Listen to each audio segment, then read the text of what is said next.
Shark. He got about 10 feet from the boat. You can see the teeth marks and stuff like that from Mr. Shark. So right this there. redfish was He in had a a shark's really bad day. was in a shark's mouth when it got pulled up onto the boat. Yep. Dustin, you gotta get this mouth. You got it, Dad. Does the restaurant take the restaurant? There's a couple of them that do there. My favorite seafood sellers, that's the place that I send my family. And I'm spoiled rotten there because I get to eat any kind of fish I want.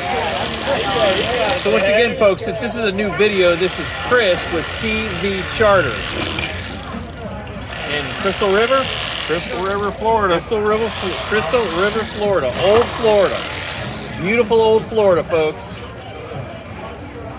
So once again, this fish was in a shark's mouth as it was yanked onto the boat out of the shark's teeth. Could you tell what kind of shark it was? Bull shark. It's a bull shark. That's right. I think you said that. Bull shark, about 8.5 feet. Have And you then seen- about 50 feet down the shoreline there's people in a seating swimming. I thought that was crazy talk. Have you seen that happen often where a fish comes up out of the water in a shark's mouth as you're catching it? Absolutely. So we've got a problem, kind of, I would say, an epidemic.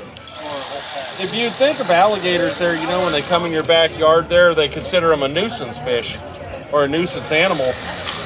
Well, the sharks now have gotten where they're training themselves to understand that there's humans releasing wounded fish. That's paper thin, too.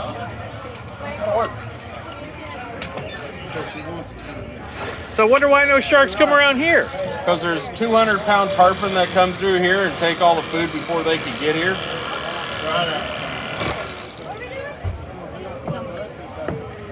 So do you think you might be a good candidate if the government were to start like some kind of shark hypnosis program where you could hypnotize the sharks to not take our fish anymore? I think the government there should step in there and call these sharks nuisance fish.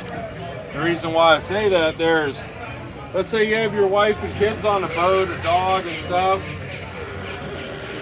If somebody were to fall out of a boat right in front of one of these sharks, they're going to get hit. Sooner or later, somebody's going to get hit by one of these sharks there, and it's going to be a mess. Yeah, I read something in the newspaper about it's harder and harder to fish because more and more sharks are coming around to take the tax man. The tax man cometh. This is the most tender piece of a redfish. That's the throat meat right there. It looks like just a tiny little nugget, but that is the whitest, prettiest meat you could get.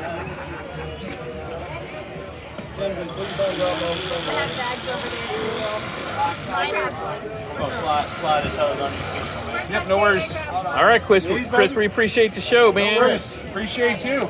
Yep.